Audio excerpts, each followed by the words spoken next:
Milagre ou transformação. No livro de Romanos 12:2 diz: E não vos conformeis com este mundo, mas transformai-vos pela renovação de vossa mente, a fim de conhecer qual é a boa, perfeita e agradável vontade de Deus. Vou iniciar essa mensagem com uma pergunta para você. Você precisa mesmo de um milagre? Ou você precisa de uma transformação? E o que vem ser transformação? Um sinônimo de transformação é a metamorfose. Certamente você já ouviu falar em metamorfose. A palavra normalmente é usada no sentido literal de mudança, quando um ser se transforma em outro. O termo também é utilizado no sentido figurado, indicando mudanças na aparência, comportamento ou maneira de pensar de um indivíduo. A música Metamorfose Ambulante de Raul Seixas retrata essa situação, ao mencionar uma pessoa que prefere viver em constante mudança do que ser a mesma diariamente. Na natureza temos o sapo, que ilustra essa metamorfose. Ele começa sua vida como um girino, sem patas, com um corpo oval e curto, cauda e brânquias. Conforme vai se desenvolvendo, perde a cauda em um processo de morte celular programada e desenvolve patas, assumindo o estágio adulto. Ou seja, nesse processo algumas características vão sumir, enquanto outras vão se desenvolver.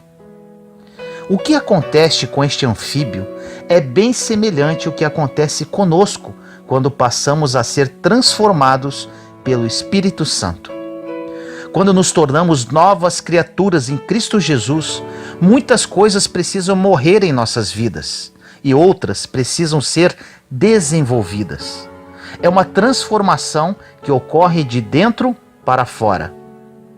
Um dos primeiros processos que ocorre na transformação é deixar de uma vez por todas as situações desastrosas que você viveu no passado.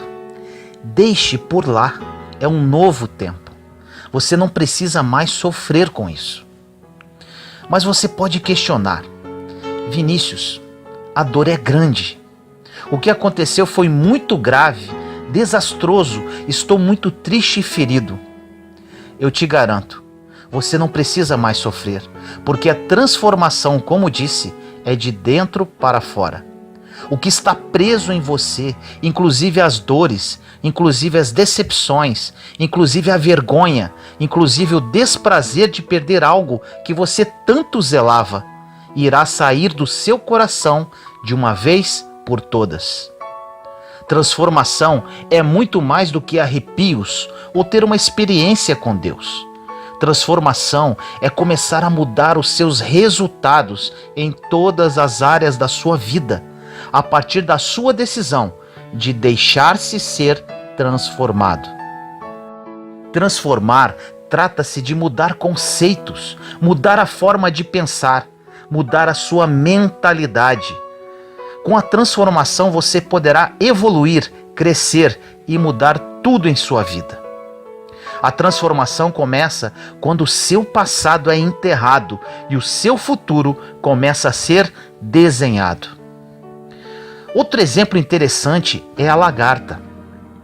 A lagarta é um bicho que as pessoas não gostam de estar próximas.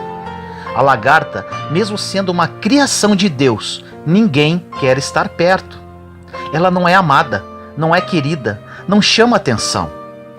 Apesar de ser uma criação, uma ideia de Deus, ninguém quer se aproximar dela. Ser lagarta não é o destino final. Deus colocou a lagarta na terra com a intenção dela passar por um processo de transformação que vai gerar algo muito belo: a borboleta. O projeto da lagarta não é um projeto final, mas sim um projeto evolutivo. Da mesma forma somos nós. Passamos por um processo de evolução, de mudança. O que você é hoje não será amanhã. Seus projetos, sonhos, pensamentos serão totalmente diferentes amanhã, pois você evolui diariamente. Deus nos colocou nesta terra com a intenção de evoluirmos. Agora, quando você para de evoluir, você ficará como uma lagarta que ninguém quer ficar perto. Quando você não passa pelo processo de transformação, você vira um bicho, ainda que criado por Deus, que ninguém quer ficar perto. Você também é uma criatura de Deus. Deus pensou em você antes de você vir ao mundo.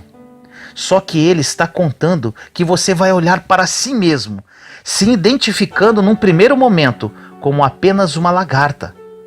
O primeiro processo da sua transformação é essa identificação. Se você não identificar o que você é, o que você precisa mudar, você vai permanecer do mesmo jeitinho que está. O destino da lagarta é ser uma borboleta. A lagarta é desprezada, mas a borboleta admirada. Muitos pisam na lagarta, na borboleta é mais difícil. Quando você chega no estágio da borboleta, ninguém te pisa mais. O processo de transformação te coloca num nível que quem não consegue voar, não consegue estar junto de você. Quem escolhe continuar rastejando como uma lagarta, só te vê de longe, voando. A grande questão: entre a lagarta e a borboleta existe o casulo. O casulo chama-se processo. O grande problema de muitos cristãos é que, identificando que são lagartas, querem virar borboletas sem passar pela fase do casulo. Na fase da lagarta, que é a fase de identificação, começamos a nos identificar. Se temos problemas emocionais, se falamos demais, se falamos de menos, se nos irritamos à toa, se reagimos a críticas inadequadamente, se somos descontrolados financeiramente, se tratamos bem o nosso cônjuge. Existem pessoas que são tão descontroladas que não têm domínio com relação à sua própria vida. Eu era assim. Pessoas que são lagartas não têm domínio sobre a sua própria vida e querem ser borboletas. São pessoas descontroladas emocionalmente, que não controlam seus próprios impulsos. Quando esta pessoa, que é uma lagartinha, percebe que precisa entrar num processo de transformação no casulo, presa dentro de um processo difícil, escuro e solitária, ela não se conforma e começa a orar para Deus, que livre ela do processo. Ela quer ser borboleta sem antes passar pelo casulo. Existem pessoas que oram pedindo para sair de um processo que o próprio Deus permitiu para que ela pudesse amadurecer. Elas não querem passar pelo casulo. Elas pedem livramento a Deus, fazem campanha para sair de situações necessárias, que seriam o casulo que geraria a transformação da vida dela. Fique ciente disso e que fique gravado em seu coração. Deus não está preparando uma bênção para você. Deus está preparando você para a bênção. O grande problema é que entre a lagarta e a linda borboleta existe o casulo, o processo. Outra situação. Nós, como bons discípulos de Jesus Cristo, acreditamos em milagres. E aqui acontece um segundo erro que muitos cristãos cometem. Além de não querer passar pelo processo, pelo casulo, eles creem que Deus fará um milagre em suas vidas. E com isso ficam esperando por muito tempo que aconteça algo que não receberão. Quantos milagres supliquei a Deus e não aconteceram, porque eu desconhecia isto tudo. Deus existe, é poderoso e faz milagres, mas preste atenção nisso. No livro de João, capítulo 2, versículos 6 e 7 diz: havia ali 6 talhas de pedra para a purificação dos judeus, cada um contendo de 2 a 3 medidas. Jesus lhes disse: enchei as talhas de água. E eles encheram até a borda. Essa passagem é muito conhecida. ela fala sobre o primeiro milagre de Jesus nas bodas de Caná da Galileia. Havia um casamento e o vinho havia acabado. Naquela época, se acabasse o vinho na festa, significava o fim. Acabou o vinho, acabou a alegria. Maria, mãe de Jesus, informou que o vinho havia acabado. Ele mandou encher 6 talhas, com 2 a 3 medidas, aproximadamente 10 litros de água cada, até a boca. Nos versículos de 8 a 10 diz: Então lhes disse: Tirai agora e levai ao mestre-sala. Eles levaram. Quando o mestre-sala provou a água transformada em vinho, ele não sabia de onde vinha, mas o sabiam os serventes que haviam retirado a água. Chamou o noivo e lhe disse: Todo homem serve primeiro o vinho bom, e quando os convidados já estão embriagados, serve o inferior. Tu guardaste o vinho bom até agora. Agora algumas perguntas. Qual a matéria-prima para fabricar um vinho? A uva. Sem uva não tem vinho. Dá para fazer vinho somente com água? Claro que não. Se eu colocar água para fermentar, não vai virar vinho. Porém, se colocar uva para fermentar, virará vinho. Onde eu quero chegar? Você somente terá um milagre quando tiver apenas água na mão e precisar de vinho. Agora, se você tiver uva na mão, você não precisa de milagre, mas sim de um processo. Agora, olhe para a sua vida. Você realmente está precisando de um milagre? Ou está precisando de um processo? Pedir um milagre é a forma mais covarde de fugir de um processo. Então eu não posso depender de um milagre?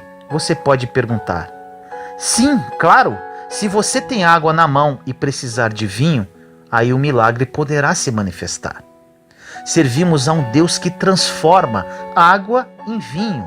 Agora, se tiver uva na mão, não adianta pedir para Deus transformar em vinho, porque aí não é milagre, é processo. Todas as vezes que você foge do processo, você retarda o seu voo como borboleta. Você somente entra no casulo para passar pelo processo de transformação quando você entende o porquê e para que você está entrando ali. O que realmente vai mudar na sua vida quando você entrar naquele casulo? Processos são muito difíceis, mas são necessários. Mas a boa notícia é que você tem mais tempo de vida como borboleta do que como casulo e lagarta juntos.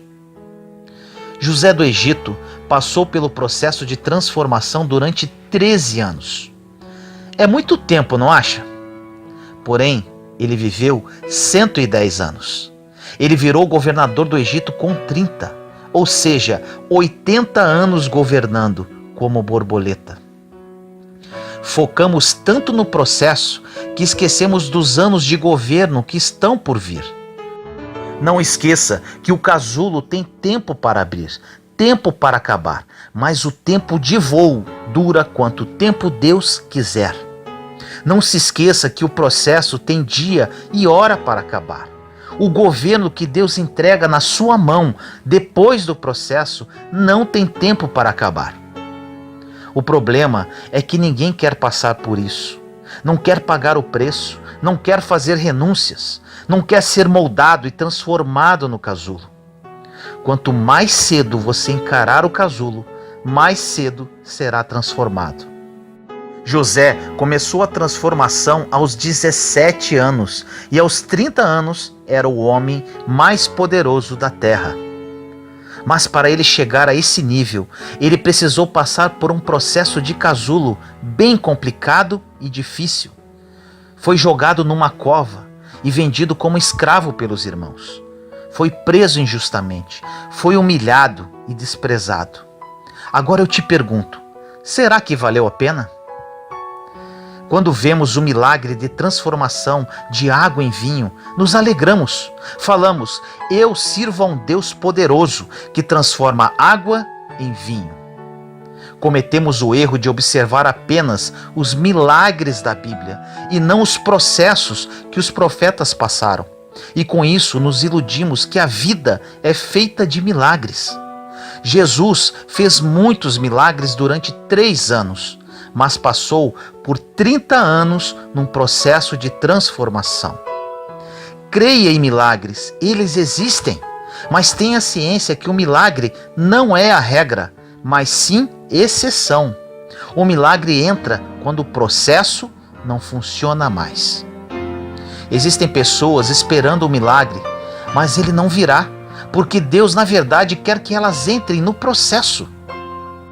Na minha vida foi assim. Num prazo de 15 dias, eu me separei, perdi meu emprego e minha filha entrou numa depressão profunda, com tendências suicidas. Fiquei desesperado. Em 15 dias perdi minha esposa, o sustento do meu lar e com o risco de perder uma filha. Foi devastador. Clamava dia e noite por um milagre. Na verdade, não precisava de um milagre, mas sim de uma transformação. Neste momento, eu tomei a decisão de entrar no casulo. Observação: Deus não te obriga a entrar no casulo, é uma decisão sua. O casulo é incômodo, apertado, escuro, solitário. Mas é neste lugar que a transformação começa. Lá naquele casulo, percebi a pessoa que havia me tornado. Lá identifiquei os meus erros como pai, cônjuge, profissional e amigo. Lá que Deus me revelou as pessoas que eu magoei. Lá que percebi o quanto minha mente estava poluída. Lá que eu decidi pagar o preço para passar para a próxima fase, ou seja, voar. Foi no casulo que eu observava as borboletas e dizia: eu quero voar também. É um período difícil, de muitas lágrimas e dor, porém essencial para uma mudança de vida, essencial para se preparar para viver os sonhos de Deus. 1 ano, 2 meses e 17 dias de casulo. Mas te digo com toda convicção, valeu cada dia, valeu cada lágrima, cada humilhação, cada afronta. Vivo hoje uma vida maravilhosa dentro da vontade de Deus e estou chegando na terra prometida, voando. Existem muitas pessoas, muitos cristãos, que não querem passar pelo casulo. Estão há 10, 20, 30 anos esperando pelo milagre, mas na verdade precisam de transformação. O casulo serve para que você faça uma reflexão sobre a sua vida. No casulo que você vai decidir a não ser mais o que era antes. A verdadeira transformação só começa quando você reconhece o porquê que você deve deixar de ser a pessoa que é hoje. É no casulo que você reconhecerá seus erros, seus traços de personalidade, sua dependência de Deus. No casulo você começa a lembrar de erros antigos que cometeu. Deus te coloca no casulo por um só motivo: Ele vai te fazer voar. O casulo mata o orgulho, joga a maledicência e a altivez fora. Quando você passa pelo processo do casulo, você não volta a ser lagarta. Quando você passa pelo casulo, você não quer agradar mais ninguém, apenas aquele que te transformou numa borboleta. O processo dói demais. Você se sente um nada, abandonado, fracassado. Você não quer ver ninguém. Mas algo muito importante acontece. Depois do casulo, você nunca mais vai se sentir independente, achando que pode vencer com a sua própria força. Você se torna completamente dependente de Deus. Quando Deus te levantar e você estiver vivendo a plenitude dos sonhos dele para a sua vida, essa dependência total de Deus só é possível se você passar pelo casulo. Se você não tiver passado pelo casulo, a soberba poderá tomar conta da sua vida. Não fuja dos processos da sua vida. Você não tem ideia do porquê que Deus permitiu esse sofrimento. Você não tem ideia do porquê que Deus permitiu essa vergonha que você está passando hoje. Mas uma coisa eu garanto: casulo é lugar de deixar o passado no passado, lugar de deixar a dor. Agora, algo incrível acontece. Quando você sai do casulo transformado, você fica irreconhecível. É por isso que os 11 homens, irmãos de José que o traíram, que o venderam como escravo, que vieram pedir comida quando José já era governador do Egito, não o reconheceram quando estiveram com ele. O nome disso é metamorfose. É quando você fica irreconhecível. Você tinha uma forma e mudou. Quando você se permitir passar pelo processo do casulo e ocorrer a metamorfose em sua vida, não vão te reconhecer. As pessoas não vão reconhecer a sua vida emocional, a sua vida financeira, a sua vida sentimental, a sua vida espiritual por causa desta transformação, desta metamorfose. Hoje dou glória a Deus por tudo que passei, pela vergonha, pelas humilhações, pelas traições, porque hoje sou verdadeiramente nova criatura em Cristo Jesus. Hoje posso dizer que conheci verdadeiramente o sentido da vida. Sou um homem de fé e muito melhor em todos os sentidos. O processo valeu a pena.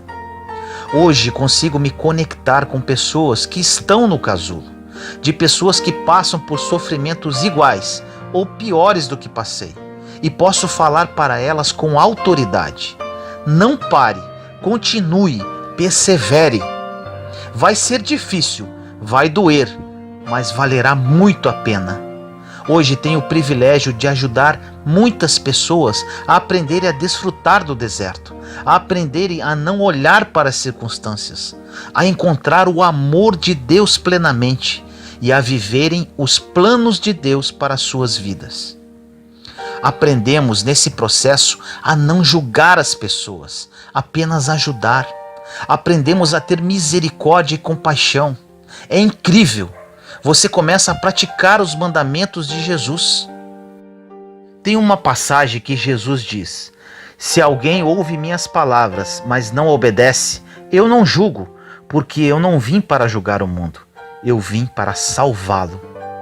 Você pode ter um passado negro, pode ter cometido muitos erros. Jesus não vai julgá-lo. Ele veio para te salvar e te resgatar. Esse é o único compromisso de Cristo com você. E essa é a transformação que todo ser humano precisa. Quando acabar o processo de transformação e você começar a voar, você vai ser admirado e o nome de Jesus será glorificado através da sua vida. Quando você for transformado, você não precisará falar mais nada. As pessoas vão apenas olhar para você e perceber a sua transformação. A transformação que virá sobre a sua vida será tão poderosa que pessoas que te humilharam, que te apontaram, retornarão pedindo perdão. Pessoas que podiam te ajudar e não te ajudaram, te procurarão. E quando isto acontecer, você irá fazer igual José fez com seus irmãos quando voltaram. Vai acolhê-los, ajudá-los e perdoá-los. Depois que você passa pelo casulo, você não conseguirá mais ferir ninguém. A pessoa pode até te ferir, mas você não consegue feri-la, porque você já passou pelo casulo e não quer colocar ninguém lá. Agora que você está ouvindo esta mensagem, chegou o momento da sua transformação. Se o que você está passando hoje é impossível, o milagre chegará. Mas se o que você estiver passando hoje precisa de transformação, você passará pelo processo e vencerá. Por vezes você está pedindo a coisa errada para Deus. Como diz na palavra, pedis e não recebeis porque pedis mal. Por vezes você está precisando de um processo e está pedindo um milagre. Encare os processos de frente, com foco e perseverança. Quando você começar a voar, nem lembrará do tempo de lagarta e nem do tempo de casulo. O processo não significará nada depois que Deus te levantar. O processo de transformação faz parte da vida e por isso você precisa aprender a desfrutar dele. Aproveite, aprenda e voe. Deus te levará para lugares tão altos que você jamais ousou chegar. Vou orar para você. Senhor querido, oro neste dia para todas as pessoas que ouvirem esta mensagem. Meu Pai, são muitas almas destruídas pelo passado, vivendo circunstâncias terríveis e totalmente desiludidas com a vida. Falo isso, Senhor, pois passei por este deserto. Que elas entendam, Senhor, que para uma verdadeira mudança de vida, precisamos passar pelo processo da transformação. Muitas, como eu já fiz, clamam pelo milagre, sem entender que não é de milagre que precisam, mas sim deste processo de transformação de vida, de renovação de mente, de reconhecimento dos seus erros e de total dependência de Ti. Que elas sintam Sua presença neste momento, sendo revelado a cada uma que o processo de casulo, apesar de ser dolorido e solitário, é libertador, é transformador e as levará para viverem o seu plano, que é bom, perfeito e agradável. Assim eu oro, meu Senhor, em nome do nosso Senhor Jesus Cristo. Amém.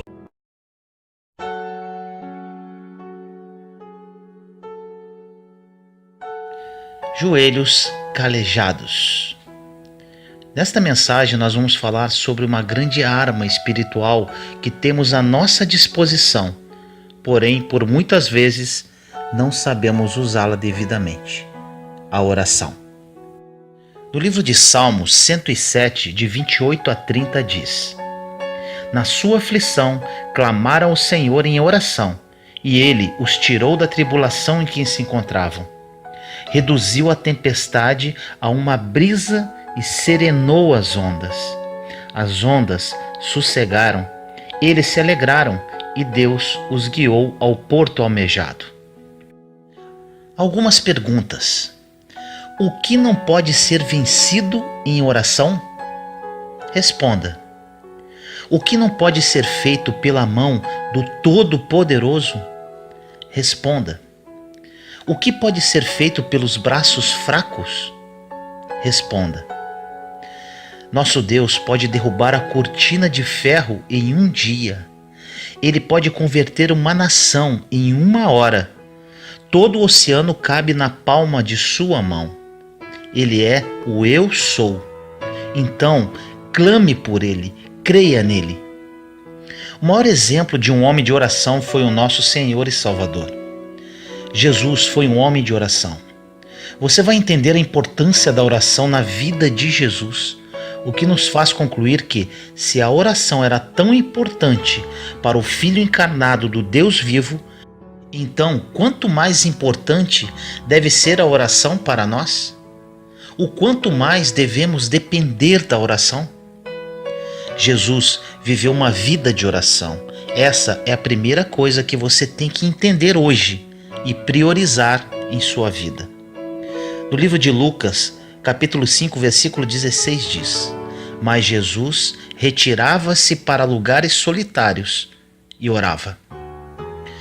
Às vezes encontramos algo que gostamos muito e, diferentemente daquilo que fazemos por obrigação, nós tentamos dar uma escapulida, uma fugidinha para fazer o que gostamos. Provavelmente um homem queira faltar ao seu trabalho dando uma escapulida para assistir um jogo de futebol. É possível que um homem venha trabalhar mais cedo para que possa dar uma escapulida para pescar, por exemplo. Talvez uma mulher queira dar uma escapulida para ir ao shopping ou ao salão de beleza.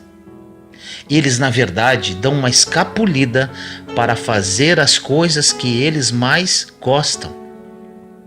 Não é um crime que Jesus Cristo, e a obra do reino pareça um tanto como um trabalho que tentamos dar uma escapulida dele? Tentamos escapulir para algum lugar para descansar, porém podemos afirmar que o único lugar que encontraremos descanso é no coração de Jesus Cristo. Um questionamento: quando podemos avaliar se Deus é prioridade em nossa vida? Responda você: quando você dá uma escapulida em direção a Ele.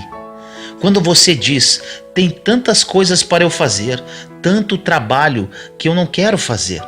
Eu só queria dar uma escapulida em direção a Ele por um momento, porque Ele é aquele a quem eu escapo. Ele é o lugar onde eu descanso. Quando a oração se torna um enfado, não estamos agindo como Cristo. Não estamos sendo como Jesus. Está escrito que ele se retirava para os desertos e orava. Perceba que ele ia para lugares solitários. Meus irmãos e irmãs, o mundo e até por vezes a igreja está com tanto barulho. É tanto barulho que de vez em quando temos que se retirar. Ir para um deserto onde ninguém possa achar você. Buscar o seu Deus e descansar. Agora, um alerta: tenha cuidado para que quando você se retirar, não acabe levando todos aqueles livros com você. Aqueles que falam que Jesus Cristo pode se tornar apenas um protagonista de uma obra literária, uma hermenêutica adequada, uma coisa a ser estudada ao invés de uma pessoa a ser amada. Jesus se retirava. Em Mateus 14:23 diz: tendo despedido a multidão, subiu sozinho a um monte para orar. Ao anoitecer, ele estava ali, sozinho. Alguém pode dizer: por que Jesus precisava orar tanto? Ele era o Filho de Deus encarnado. Olha a tolice desta pergunta. Será que seria possível que ele quisesse sempre se retirar e estar a sós com Deus, porque ele simplesmente o amava? No livro de Lucas 6, 12 e 13 diz: num daqueles dias Jesus saiu para o monte a fim de orar, e passou a noite orando a Deus. Ao amanhecer chamou seus discípulos e escolheu 12 deles, a quem também designou como apóstolos. Depois de escutar esses versículos, deixa eu te fazer uma pergunta. Você já teve que tomar uma decisão realmente muito difícil? Você já passou a noite toda em oração para tomar essa decisão?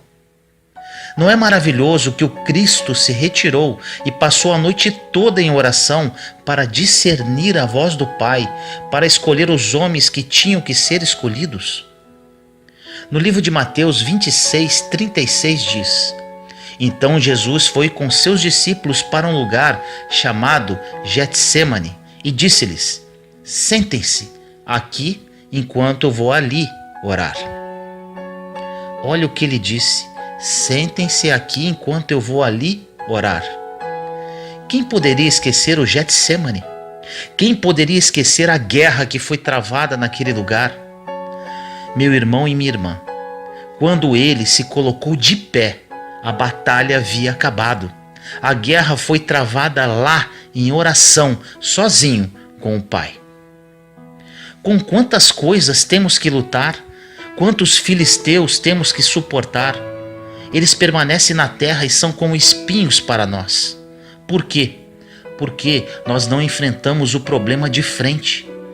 Não vamos ao Senhor até que a vitória seja ganha. Jesus Cristo, naquele jardim, se esforçou através da oração e recebeu a vitória. Existem tantas montanhas na sua vida, tantos obstáculos, tantas coisas inoportunas que procuram te tirar do caminho, te parar. E elas vão continuar lá, porque algumas dessas coisas não vão embora simplesmente através de aconselhamentos.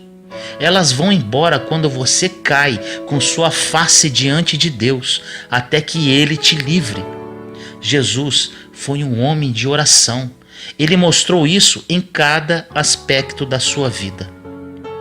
No livro de Lucas 18:1 diz: Então Jesus contou aos seus discípulos uma parábola para mostrar-lhes que eles deviam orar sempre e nunca desanimar, esmorecer. Podemos resumir tudo o que o Senhor disse a respeito da oração. Devemos orar sempre, sempre, sempre. Muitas pessoas dizem hoje em dia: bem, eu não tenho um tempo específico onde eu oro.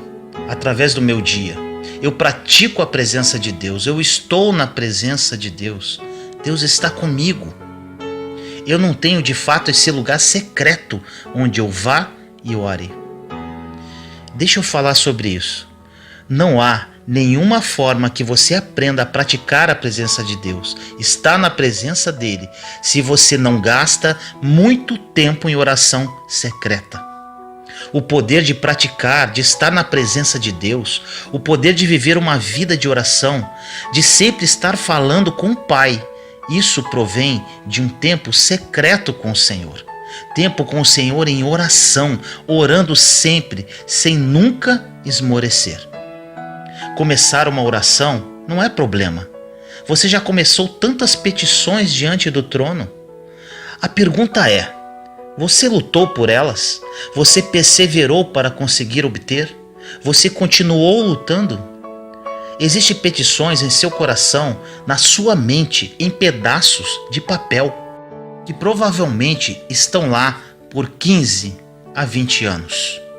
O que você precisa dizer ao Senhor é: não vou te deixar até que me respondas e persevere. Quando esmorecemos na oração, é o fim dela. Então ele disse em Lucas 18:8: eu lhes digo, ele lhes fará justiça e depressa. Contudo, quando o Filho do Homem vier, encontrará fé na terra? Essa passagem é muito triste. Jesus os deu uma parábola para demonstrar o porquê que eles devem orar sempre e não esmorecer. É quase como se Cristo estivesse dizendo: ouçam, meu Pai é fiel, minha palavra é verdadeira. Ele está disposto a fazer muito mais do que qualquer coisa que você sequer pense ou peça. Estou dizendo a vocês: peçam que vocês vão receber, bata e a porta abrirá, busquem que vocês acharão. Então o Senhor para e diz: será que quando eu retornar, encontrarei alguém acreditando nisso? Será que alguém irá me aceitar através da minha palavra? Nós colocamos tanta dúvida não somente sobre a infalível palavra escrita de Deus. Colocamos muitas dúvidas no caráter de Deus, quando nós não tomamos proveito corajosamente das promessas. Ou não temos nenhum prazer pelo avanço do seu reino, ou de certa forma acreditamos que ele possa avançar através das nossas próprias vontades ou do poder do intelecto. Meus queridos irmãos e irmãs em Cristo, chegou o grande momento. Chegou o momento de amadurecermos espiritualmente e fazer o nosso papel de cristão aqui nesta terra. Chegou o momento de realmente acreditar no que a palavra de Deus nos ensina. Chegou o momento de parar de brigas entre denominações e religiões. Chegou o momento de nos unirmos como corpo de Cristo em oração e clamar pela humanidade. Levar Deus para o mundo e orarmos em comunhão, sem ficarmos preocupados com nossos próprios deleites. Levantar o estandarte de Cristo e representá-lo como ele deve ser representado. Temos uma grande arma para vencer todas as nossas batalhas: nossos joelhos. Por isso, oremos sem cessar. Vou orar por você. Senhor amado, eu oro pelo seu povo, seus queridos santos aqui nesta terra. Coloque neles, Pai, um espírito de oração e súplica. Permite-os ver, perseverar e progredir na oração. Que o mais fraco, o menos talentoso entre nós, o menor homem da menor tribo de Sião, possa acumular mais vitórias do que o maior guerreiro das 12 tribos. Vitórias conquistadas através da oração, buscando a sua face, através da glorificação do seu santo nome, e não colocando confiança alguma na força de seus braços. Deus, nos ajude, que a união do corpo de Cristo seja efetiva em nossa geração. As batalhas, Senhor, são pesadas, mas juntos em Cristo, orando sem cessar, somos mais que vencedores. Assim eu oro, em nome do nosso Senhor Jesus Cristo. Amém.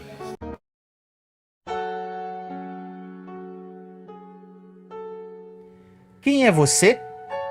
No livro de Mateus, capítulo 23, versículos de 1 a 3, 8 e 9, 11 e 12 diz: Naquele tempo, Jesus falou às multidões e aos seus discípulos, e lhes disse: Os mestres da lei e os fariseus têm autoridade para interpretar a lei de Moisés. Por isso, deveis fazer e observar tudo o que eles dizem. Mas não imiteis suas ações, pois eles falam e não praticam. Quanto a vós, nunca vos deixei chamar de mestre, pois um só é vosso mestre, e todos vós sois irmãos. Na terra não chameis a ninguém de pai, pois um só é vosso Pai, aquele que está nos céus. Pelo contrário, o maior dentre vós deve ser aquele que vos serve. Quem se exaltar será humilhado, e quem se humilhar será exaltado. O que identifica você aos seus próprios olhos? Quando lhe pergunto quem você é, que resposta surge em sua mente? Para muitos, é natural identificar-se com aquilo que os outros dizem a seu respeito, ou com coisas que são conquistadas com grande esforço.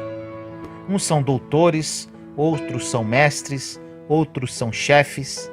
Mas Jesus nos diz hoje que o que verdadeiramente importa não é a posição que temos diante dos homens, mas a posição que temos diante de Deus. Essa é a nossa realidade. De onde os homens nos colocam, eles também facilmente podem nos tirar. Deus, ao contrário, nos fez seus filhos e herdeiros, e essas prerrogativas jamais nos serão tiradas por qualquer percalço da vida. Ser servo de Jesus Cristo é o maior título que alguém pode alcançar nesta terra. Hoje, coloque esta qualificação no topo do seu currículo e viva a alegria de ser um humilde instrumento nas mãos do Senhor. Jesus sonhou sua igreja como uma escola onde se aprende a servir. Se é verdade que um dia reinaremos com Ele em vida, como diz a palavra, também é verdade que o estágio para esse reinado é o serviço aos irmãos da terra. Se você é cristão e procura viver como tal, saiba que está matriculado na escola da cruz e do serviço. O próprio Espírito Santo se encarregará de criar situações para um maravilhoso aprendizado de humildade. Não se valer de privilégios e títulos, não oprimir os outros com a autoridade que lhe foi dada, servir sem esperar grande conhecimento ou algo em troca, esses e outros desafios podem ser algumas das lições na escola do Senhor. Sinta-se motivado a aprender o que o Espírito deseja ensinar e olhe para as pequenas adversidades do dia a dia como oportunidades de exercitar-se no seguimento de Jesus. Ore comigo assim: Pai, nesse dia me coloco mais uma vez em Tua presença. Agradeço porque sou Teu filho e Teu herdeiro. Afasta de mim, Senhor, toda ilusão motivada pelas opiniões dos outros a meu respeito. Não permitirei que palavras amargas roubem a minha certeza de ser um eleito Teu. Assim como não me deixarei envolver por palavras doces de bajulação ou de interesse. Hoje, tomo minha posição de servo de Jesus Cristo, a fim de ser usado por Ele em toda e qualquer circunstância. Que eu não perca nenhuma oportunidade de aprender as lições da cruz e do serviço. Usa-me, Pai, segundo a tua vontade. Em nome do nosso Senhor Jesus Cristo. Amém.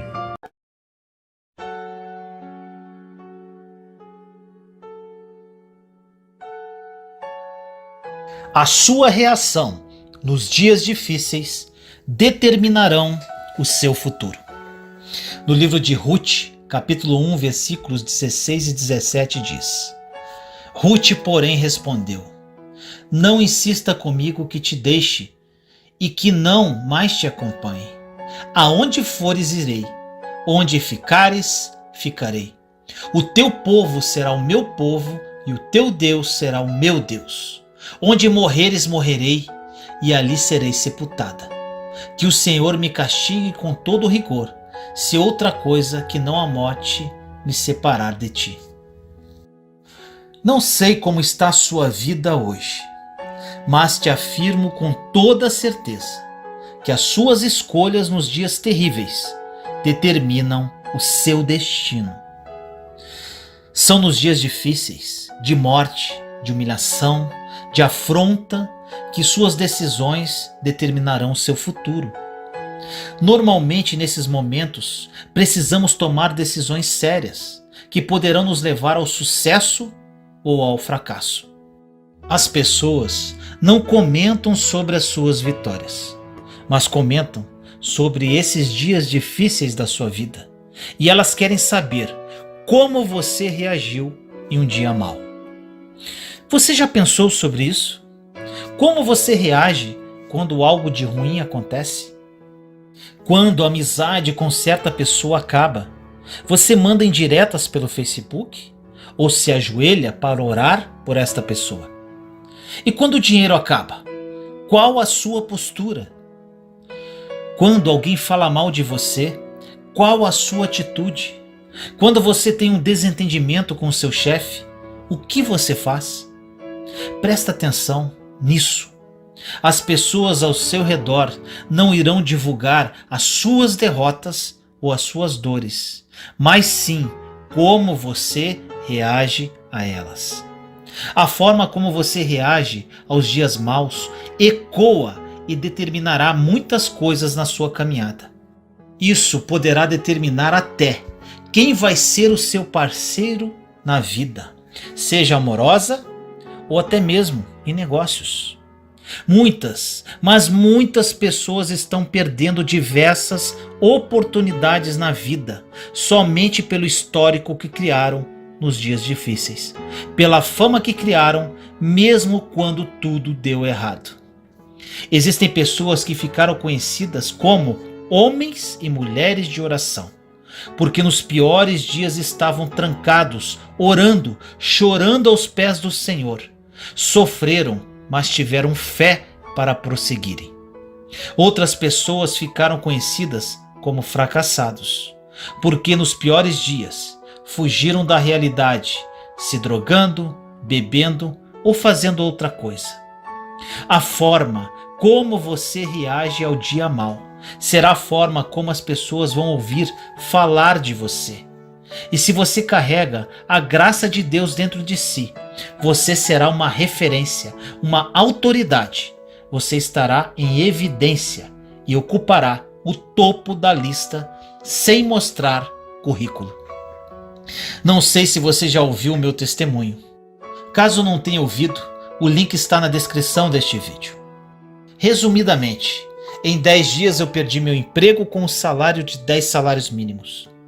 Peguei minha esposa em adultério e uma das minhas 4 filhas entrou em depressão profunda e tentou o suicídio. Meu chão caiu. Foi muito, mas muito difícil. No início de tudo fiquei muito desesperado. Reclamava, murmurava, blasfemava, fazia tudo errado. Estava inconformado e me sentia uma vítima da vida. Com o tempo, depois de muita oração, entrega, jejum, comecei a entender o processo, o deserto, a transformação.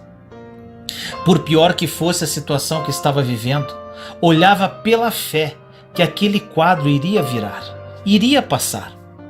Acreditava pela fé que tudo tinha um propósito, e confiava que meu Deus estava comigo e estava me forjando para me dar uma nova oportunidade de recomeçar. Acreditava no que a palavra diz, que todas as coisas cooperam para o bem daqueles que amam a Deus. Comecei a olhar pela fé e não por vista. Caminhava um dia de cada vez, de fé em fé. Nos momentos de desespero, me colocava na presença do Senhor, chorava a alma na presença dele. Acreditava com todas as minhas forças que tudo iria passar e uma nova história iria começar. Depois de 2 anos nesta situação, tudo começou a se mover. Os sonhos de Deus começaram a se realizar. Deus começou a me honrar em meio à minha humilhação e muitas bênçãos começaram a se realizar. Bênçãos muito, mas muito melhores do que poderia imaginar. Portanto, meu irmão e minha irmã, persevere mesmo em meio à dor e sofrimento. A forma como você reage a esses dias sombrios determinará o que você vai viver daqui a pouco, daqui a pouquinho. Creia nisso. Outra situação incrível que acontece. Às vezes Deus vai te abençoar só para redimir a vida de pessoas que estão à sua volta. Existem pessoas que têm uma promessa de Deus, mas estão impossibilitadas de herdar alguma coisa. Deus vai usar você para ser o caminho da bênção. Agora presta atenção nisso.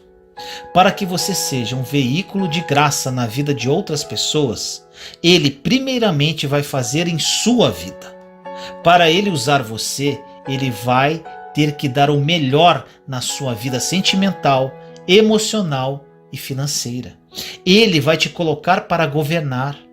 Deus vai te dar várias coisas para que várias pessoas possam ter acesso ao que Ele está confiando na sua mão. Que maravilha isso, não é?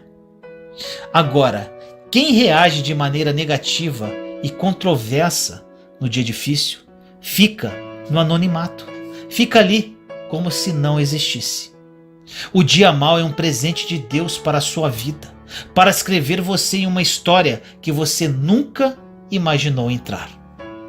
Existem muitos problemas que nos abatem tanto que, se não nos colocarmos debaixo das asas do Deus de Israel, não aguentamos. Pergunto a você, no dia difícil você corre para o gerente do banco ou para debaixo das asas do Deus de Israel? No dia em que tudo dá errado, você vai reclamar no Facebook ou você corre para o seu quarto para debaixo das asas do Deus de Israel? No dia em que te injustiçaram, que apontaram o dedo na sua cara, que falaram mal de você, você vai revidar e ficar conhecido por isso? Ou você vai para debaixo das asas do Deus de Israel e ser lembrado como um homem de Deus? Quando Deus derrama uma bênção sobre a sua vida, é para abençoar todo mundo. Quando Deus mandou a bênção para Abraão, foi para abençoar todas as famílias da terra. Por isso que agora você tem que analisar o que anda pedindo a Deus e se perguntar se o que você está pedindo a Ele vai ser só para você ou para todos. Essa é uma boa forma de você saber se está orando corretamente. Quando uma pessoa reage bem aos dias difíceis, todos que estão à sua volta ganham junto com ela. Um exemplo claro disso é a história de Ruth na Bíblia. Recomendo que leia toda a história de Ruth na Bíblia. Portanto, reveja como você se comportou nos dias maus.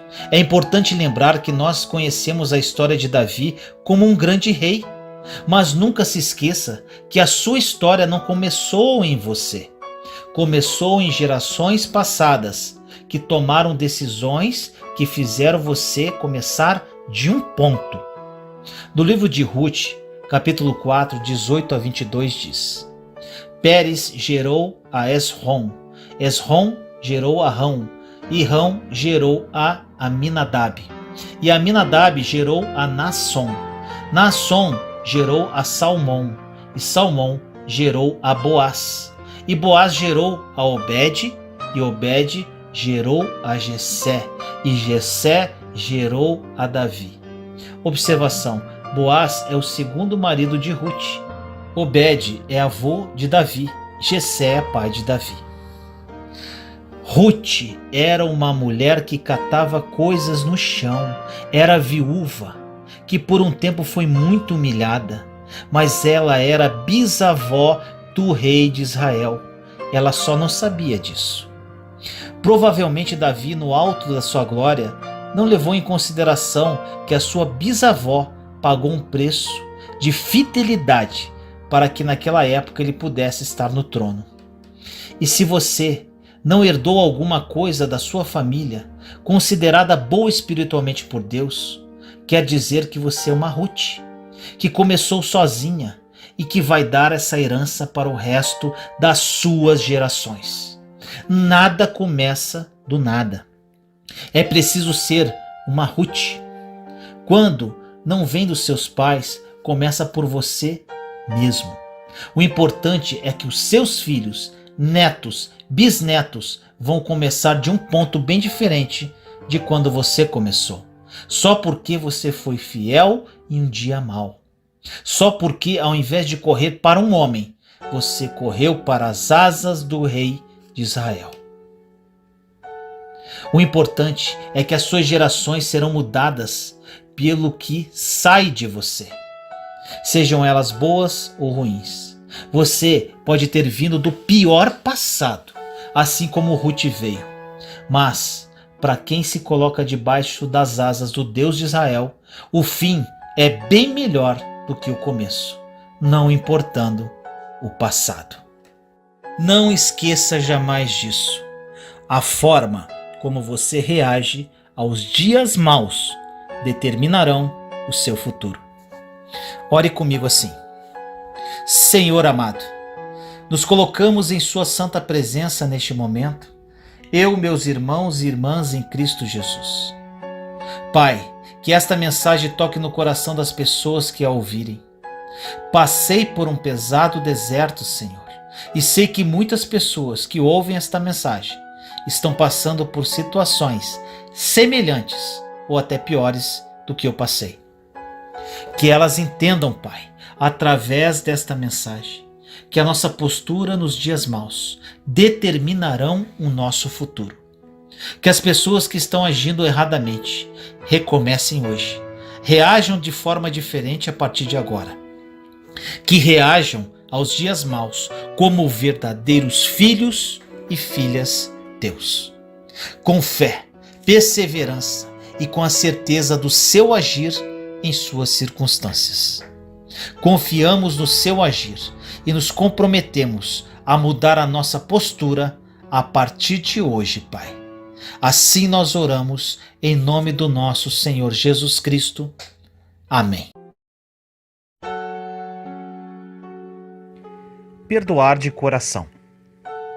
O livro de Mateus, capítulo 18, versículos 21 e 22 diz: Naquele tempo, Pedro aproximou-se de Jesus e perguntou: Senhor, quantas vezes devo perdoar se meu irmão pecar contra mim?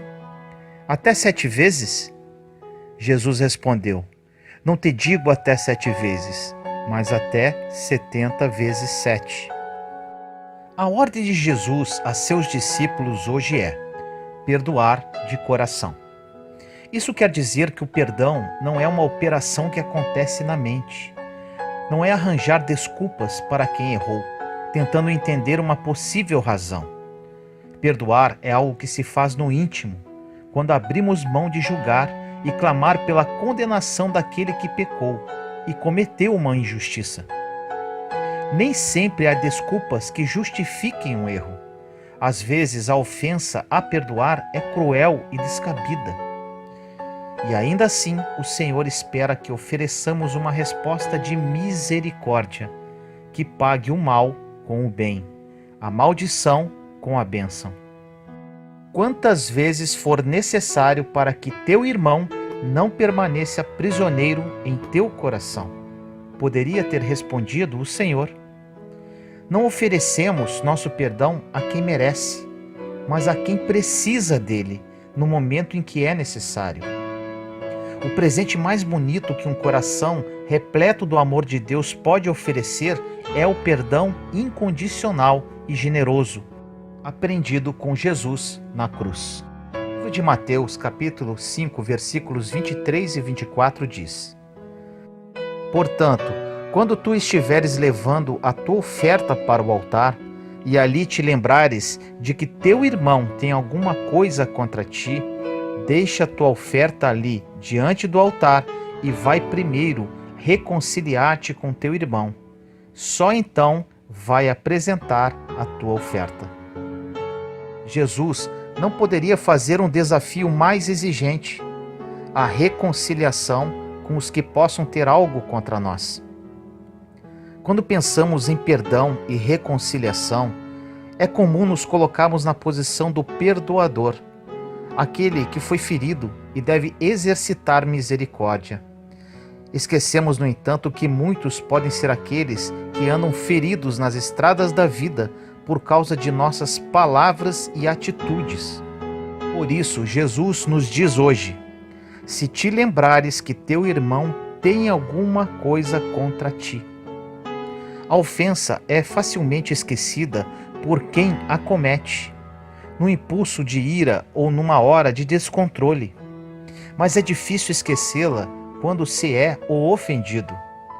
Perdão é uma via de mão dupla. Devemos dá-lo, mas também precisamos recebê-lo.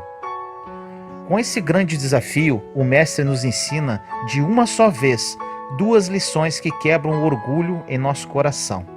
Primeiro, que também nós erramos e podemos ferir os que estão ao nosso redor com o nosso modo de ser. E segundo, que o primeiro passo da reconciliação, o passo do reconhecimento e da humildade, deve ser dado por aquele que percebe os laços do rancor envolvendo um coração, mesmo que não seja o seu. Ore assim comigo. Amado Jesus, agradeço porque me fazes reconhecer que também preciso pedir perdão. Assim como perdoo do fundo do coração os que me ofenderam, sinto necessidade de pedir perdão àqueles tantos que eu mesmo feri. Peço perdão a Ti, Senhor, por não ter sido fiel ao Teu amor e por ter impedido outros de sentirem o Teu amor através de mim. Ajuda-me, Senhor, a dar o primeiro passo da reconciliação, quando sentir que o veneno do ressentimento está se espalhando ao meu redor. Desejo viver esse dia em perdão completo, dando e recebendo essa imensa graça de libertação que é fruto da Tua cruz. Ajuda-me, meu Salvador, a ir ao encontro dos meus irmãos feridos nesse dia. Em nome do nosso Senhor Jesus Cristo. Amém. Juntos somos fortes. Compartilhe esta mensagem para que mais pessoas sejam edificadas. Inscreva-se no canal e acione o sininho para ser notificado de novos vídeos. Te amo em Cristo Jesus.